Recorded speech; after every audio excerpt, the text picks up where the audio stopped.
This is Powercast.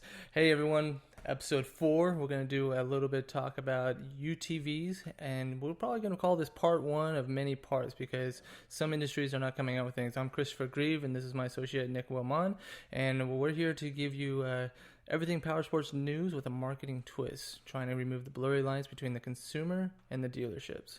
So, Nicholas, you are the spec guy, and you've been doing your homework and looking up everything. What are the brands we're going to be talking about, and what are some highlights that we're going to focus on? So the biggest ones who've actually came out and announced their stuff is going to be Can-Am. They came out with a lot, and then Honda. We're going to go over a couple of the other brands like Arctic Cat, Polaris, and Yamaha. Just some of the things that are rumored, some things we do know. But those are kind of the bigger ones that have actually fully announced their 2020s. Some of the cool features that are getting announced is more horsepower on the Can-Ams, more suspension upgrades on the Honda. But it will be interesting. So we're going to try to give the consumer all the specs and facts, and then our opinions about where these brands should go, just a little sprinkle of that. And then for dealerships, we're going to give you a little bit of marketing ploys or ideas that you can use after this news is out, how you can, this is important, this is really good for your Google, this is really good for your Facebook, this is really good for your brand awareness, to be aware of the news and publishing the news as soon as possible. Okay, so another aspect is that we really are enjoying the involvement of the community that we have here, and we really do appreciate everyone's critiques and comments. So keep making sure you give us critiques and comments, give us any kind of topics that you want us to talk about.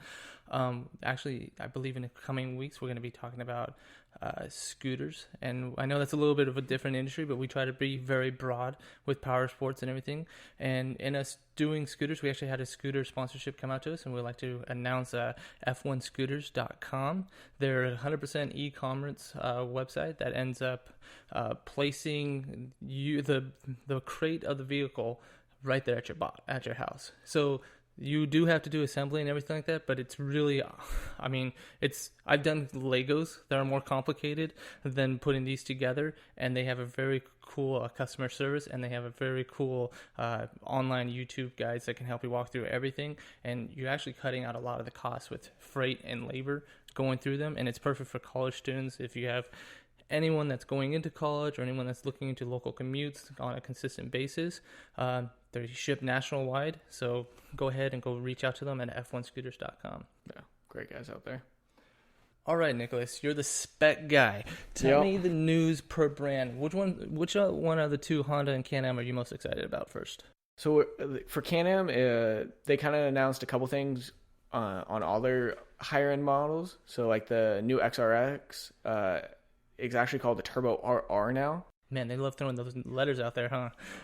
2050, we're going to be at the Turbo RR XY96. But the biggest change they made to it was the horsepower. So they did that about 2 years ago, right? Yeah, so they went up from a 150 to a 172, and now they're going up to a 192. What? Yeah. Now, I've been seeing ads saying it's 195. Is that just like... Yeah, no, 195. You're right.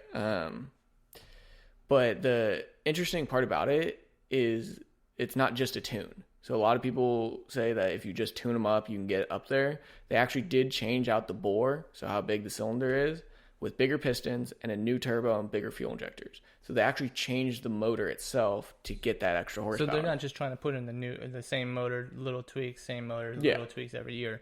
It's the same motor, just bigger internals. But that does make it different than just tuning it. So you can't just go buy a 172, flash the ECU, and get that horsepower. You actually do need to change some parts to get to that. But that kind of brings me up to my first counterpoint is I do a lot of following the community, and everyone's talking about how you can buy the 172, put a stage 1 kit in it from Evo Power Sports or whoever, and get it up to that 195 for about $2,000. And so instead of buying a whole new unit, you just upgrade. Well, right now, the rebates are so large on the 19s. The 19 XRS, I saw on sales price for $21,500. So you can buy it $21,500, you're out the door about maybe $23,000, $24,000. Put that $2,000, now you're at $26,000 out the door with that $195,000. And you're not paying the MSRP on this new RR is $27,400. Yeah. So you're looking at almost 30 grand out the door. Yeah. So you're saving almost 4 grand. Hey, when you're saving, right? Yeah, exactly. And other than that, they changed a couple things. Like they put a little bit more bracing in the roll cage. What about any like suspension work or anything? Suspension's exactly the same. The only other few changes that they made on the Rock Crawler edition, it does now come with 15-inch tires and 32s, where previous years it came stock with 30-inch tires. So everyone wanted the bigger tires. I mean, most people want them anyways. So it's nice to see that they actually did put those tires on it, because rock crawling, you're gonna want the bigger tires. Another thing they did change is colors. Like every year they change a whole bunch of colors. Yep. Can-Am's notorious for that. So listening to the community, for the most part, they don't like the RC's new color, which is orange. In previous years, it was that nice blue color. Yeah. Which is what it's kind of known for now, is that blue was RC. That was what it was. So changing it to an orange. What's your opinion about the orange?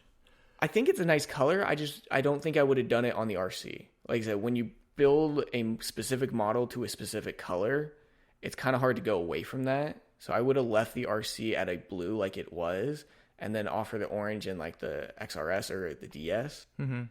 Well, I think the Mudrunner with yellow in previous years, that would have been a good spin on it. So funny enough, that's another color that they just came out with. People are loving right now. Is the new Mudrunner. It's mostly a dark gray with a neon green.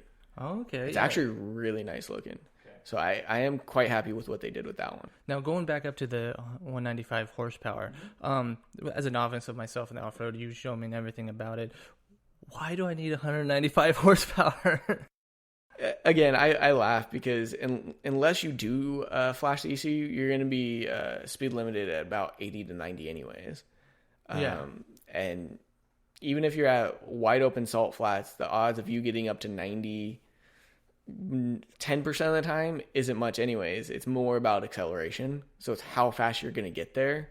So the difference between 172 and 195, acceleration-wise, isn't going to be a huge difference. Yeah, but now Can-Am this last year have been putting a lot of money into the Baja California and those kind of events. Like, they're really going hard onto it, and I think that's what they're doing. I think they're actually really putting into a racing aspect, which, if you're any kind of marketer that's listening to this right now, follow the Baja California, market the events of the Baja California, and geotag those California ads. Because, I mean, that's a big event that a lot of people are getting into, and it looks like it's going to be a growing sport. Yeah, it's going to be an expensive sport. Another reason I have a personal feeling that they did it was to compete with Polaris, which is their largest competitor. I don't. You and me have talked about it before, but Can-Am has 3 cylinders versus the Polaris has the 2. The 2-cylinder motor that Polaris has, I personally don't believe can be pushed even farther than it's already pushed to get to that 168. So it's kind of one of those like, hey, look what we can do with our 3-cylinder that we know you guys can't do with your 2-cylinder. Right. So they're going to be stuck at that 168 until they design a new motor. So they're kind of like hey, look, we just pushed ours up to 195. You're stuck at basically 170. Yeah, and unfortunately, we don't know what Polaris is doing yet so far. That's why we may have a part 2 of UTVs, ATVs, and all that kind of news off-road stuff. But if you also want to know what's going on with Polaris, check out our previous episode. I believe it was episode number 1, and where we did a comparison with CF Moto, which we don't have any news on for today, versus Polaris, and what are the Chinese tariffs doing to it.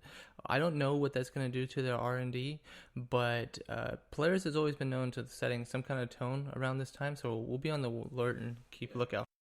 The only thing we have heard about them is the 2020s. They announced a version of their Turbo S without the dynamic suspension. So it's kind of interesting because that was their kind of claim that year, was the dynamic suspension, which adjusts to your riding as you're riding. So it's kind of interesting that they're going away and offering a model that doesn't have it, which to me kind of says that a lot of people weren't interested in it, or people who did get it didn't like it very much, which is actually what I found out when I drove it. It's a nice system, but it doesn't help if the rest of your car isn't built well and isn't built to handle the nice suspension. Right. So it would be interesting to see what they do with that. It's like a flirt. You know what Yeah. I mean? Like, I don't know if It's I like- want to go forward with this, It's a but cool I like feature. it. It's a cool feature, but you didn't really do it well enough. Okay, so let's move on to the people that we do have information on, and that's Honda. If Yeah. I'm not familiar. Perfect transition. That dynamic suspension that we were just mentioning, Honda actually has it now. Okay, They're they're catching up. Their new Talon. They put that dynamic live suspension on it. I mean, obviously they don't call it dynamics because that's trademarked by Polaris. They call it the Fox Live Shocks. So it's fully adjustable as you're driving. For people who don't know the new Talon, because it came out in 2019, it's a newer entry into the side-by-side market. It is a 1000cc non-turboed motor, so it puts out about that 100 horsepower. The biggest difference you're going to find compared to your competition is the transmission in it. It actually has a full-blown transmission like a car has. It has an automatic with a clutch. This year they're actually introducing the dual clutch. For you, the dual clutch is a transmission that uses two clutches, one for even gears, one for odd gears. So that way, when you're shifting between them, they use as separate clutches so it shifts faster. A lot of your high performance cars use it. So that way, when you're shifting through gears, you're using... They're preloaded. So would you say that they were trying to get into the sport aspect mainly? Yeah, that's what the Talon, their introductory Talon, is going after. Personally, when I started looking at it, obviously they don't have a turbo model yet, so it's kind of hard to compare them to the Turbo S and the Can-Am X3 XRS or all those. But it is a interesting one in fighting the Polaris 1000, which is the non-turbo Polaris, which is one of the top-selling UTVs still today. I personally think it actually might be a better option,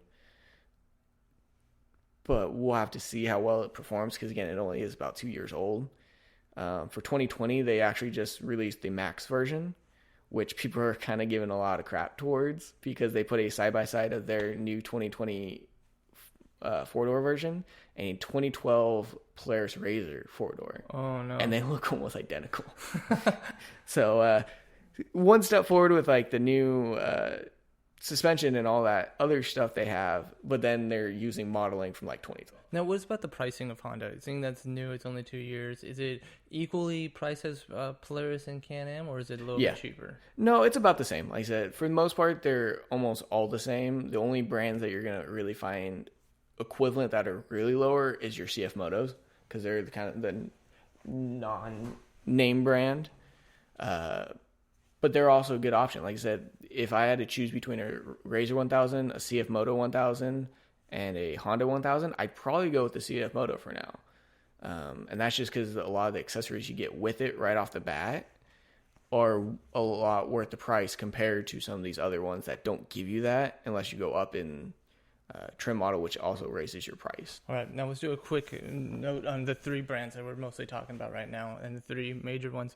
Let's do four, excuse me. So let's do, what do you want from Can-Am, Polaris, Honda, and CF Moto? Okay, so from Can-Am, I would like them to focus a little bit more on some of that technology stuff, or go away from it altogether. One of the new things in 2020 is they trying to advertise their new LED display system.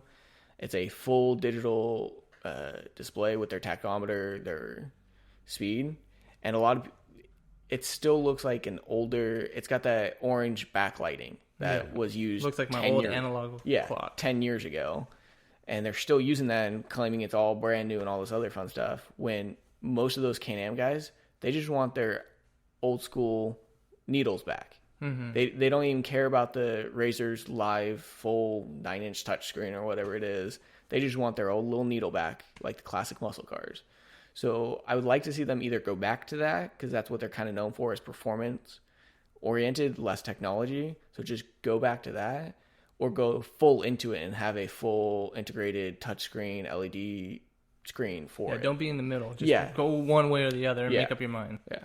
And it would be interesting to see if they actually did start going into technology, have that 9 to 10 inch LCD screen in there with all the settings, or going to that dynamic suspension system. That's another thing I would be interested to see them do, because I think with the chassis design of the Can-Am, having that live dynamic suspension would just be amazing. The only other thing I would suggest for them to do is, if they don't want to do too much at all, is just beef up their design. So the front bulkhead and all that. Yeah, that's a notorious for. So if they would just beef that up stock, that would be an awesome thing for them to do. For the most part, I mean, they're doing well. I just wish they would stop focusing on the horsepower race. You know, it's cool, but again, you guys are up at that 190. What does it matter? You know, it's you're starting to talk numbers where it's like, oh yeah.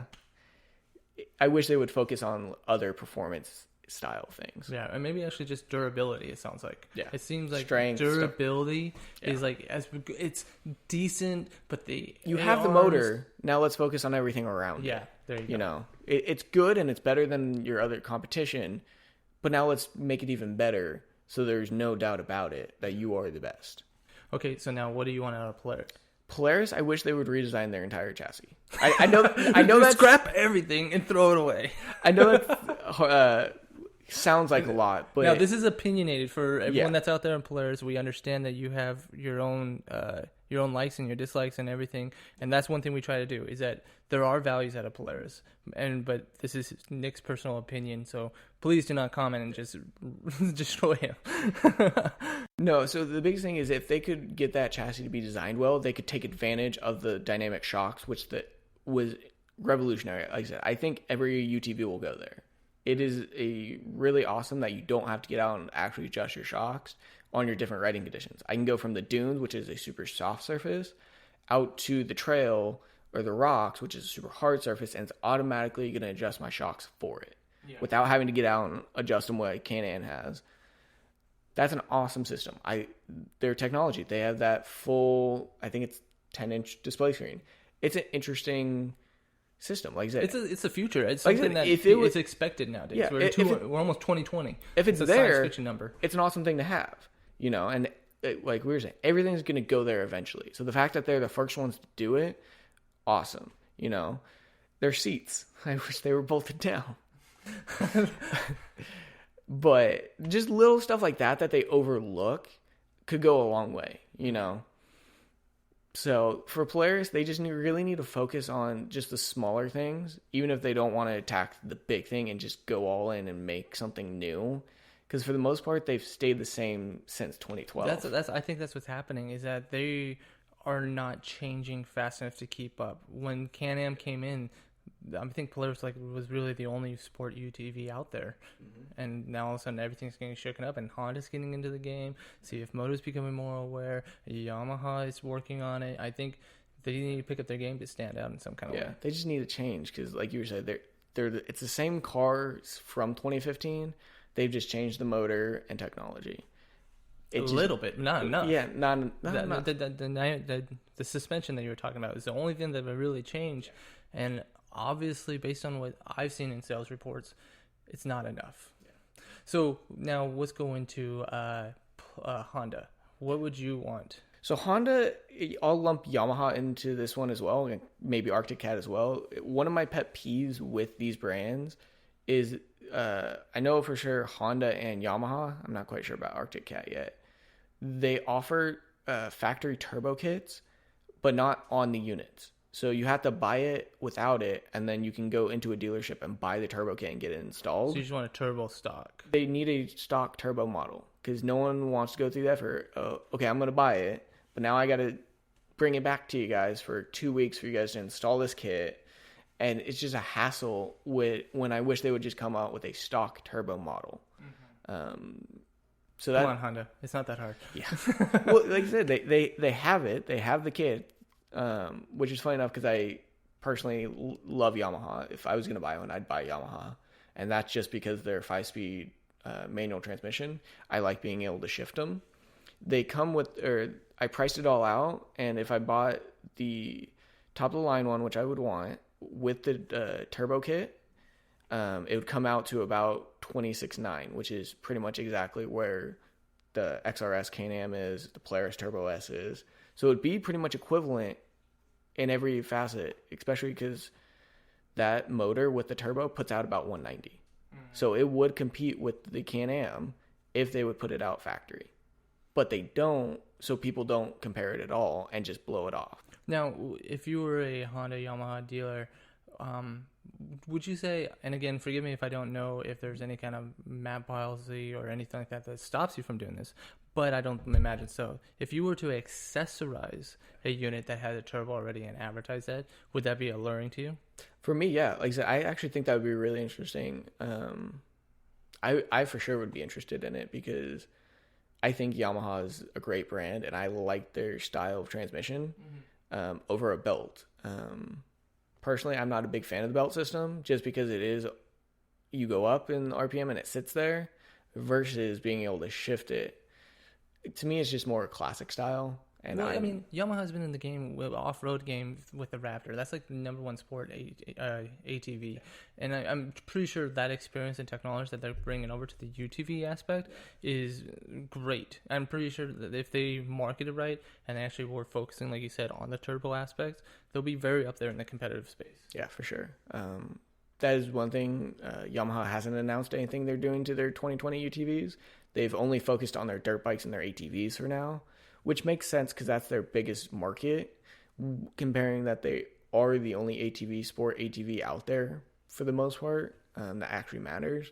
And then dirt bikes, they're one of the largest brands out there. Kawasaki and Honda have the dirt bike market down. So moving on to the last one, it's kind of new to you. You've only been working on it for about 8 months, but CF Moto. What do you think they need to do to continue to break the surface? They've already been winning endurance races and stuff like that. But what do they need to do for the market to not just think that they're a cheap Chinese brand? I think I'd lump them in with that Honda Arctic Cat thing. I think they need a turbo model. They need their name out in that main market. Because right now, despite what people are saying, the main market is that turbo model. I've talked to plenty of people into like, oh yeah, by the way, Can-Am has a 120 horsepower model. They have a 900 HO, at least they did. They have these lower models, but no one wants them. They want that 172. They want this larger number. No one's not a huge margin's interested in that lower horsepower anymore, which is where these other brands are sticking with that 100 horsepower. So I wish all those brands, CF Moto included, would go up to that turbo, at least have one of them to get your name out there. And again, if they could make a turbo model at 160 to 190 horsepower equivalent, with all the accessories it comes with stock and have it priced at about $26,000, I think they'd be a real competitor. So for me, that's what they really need to focus on, is trying to get into the same market. They're trying to focus on the lower end of it, which I understand being that style of company, but they need to move into that larger, more seen market. But now, what would you say if CF Moto right now, they're actually known for their accessories being included with them? What if they remove those accessories and were to put that extra price into the turbo? Would that kill their effect? Yeah. I think that would kill their margin because, again, then they're just another brand competing. Like I said, that's one thing I like to mention about Arctic Cat is they actually come with a couple accessories that the other brands don't. Like they come with full doors, which any company out there listening, there is no reason not to have a full door on your UTV. I've not met a single person who wants a half or three-quarter door over a full door. So why they continue not to put them on there? You should at least have them on there, stock. And if you want to have an option for them to be removable in the half doors, that's fine. But you should have full doors. You know what I mean? So it's like Arctic Cat does that. And that's one thing that grabbed my attention. They have 120 horsepower, which is actually more than the standard 1000s. Most of those are about 100 horsepower. They have quite a bit of suspension travel, about, I think it's 17 in the front, 18 in the rear. So it's almost as much as the higher models. So Arctic Cat actually stuck out in my mind as one of those high competitors that no one really talks about.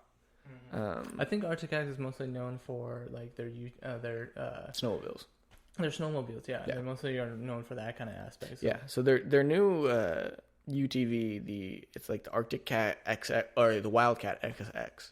It's actually really, it comes with the intrusion bar, comes with the roof, comes with full doors, and quite a bit of suspension travel. It's actually, to me, probably in that market top 3. Like I said, in that 1000 non-turbo version, I probably put the YXZ, the Arctic Cat, and probably the CF Moto would be my top 3 in that category. Okay, we're going to do a little bit of shifting gears right now. So if you're a consumer and you would like to skip ahead a little bit, we're going to be talking about the marketing aspect. This is just dealership salesman. First thing to the marketing guy that's out there in the dealership, set up your Google Alerts based on your brands. Google Alerts is something that's a platform that sends email to you whenever there's any kind of hype or trending video that comes directly to your email to give you awareness.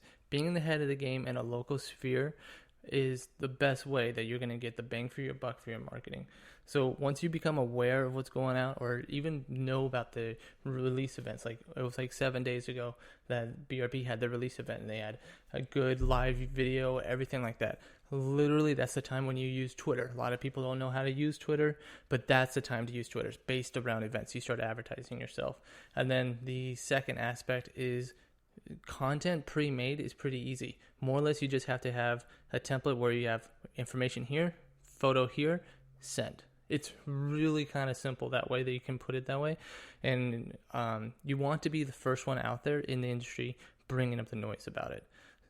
Yeah, another interesting part about it is with this style of news, you don't have to focus so much on the sales side of it, but just bringing the news to your consumer, letting them know what is new, and then at the end being like, hey, pre-order it if you want it, but here's just the news about the new stuff from us, so people come back to you for the new stuff. They'll call in, hey, have you guys heard about the new whatever you guys have? Yeah. Make sure that you're the source of the news so people come to you for it. Exactly. A perfectly way to say that, and just to elaborate more onto it, is that if you're the source and if consumers or people are looking for information, they're coming to your site, they're coming to your Facebook, your Instagram, because you're using the right hashtags, that they see that you have it, you're building credibility. And then secondly, you are just providing information that they want to know before. And then if you just put in your freaking logo and brand yourself right there, they become awareness of you. Then finally, like as Nick said, once the storm of the news came out and it's settled, that's when you can start doing your call to action tactics, and that would be re-mentioning whatever new specs are coming out. 195 horsepower, pre-order here, 500 deposit, non-refundable. If you pre-order, we'll give you 15% off accessories or something. Any kind of consumer that's actually looking for that news is probably going to buy it, and is probably willing to put down that from $500 because you're going to give them an incentive when they're going to buy it eventually anyways. Yeah, they're going to do it anyways. Why not get the incentive to do it now versus waiting and maybe finding another dealer that's doing it? Exactly. So if they can find another dealer that does it, it's not good. And I know that in our area in Northern California, there's people that travel nearly 200 miles for a UTV with a good deal.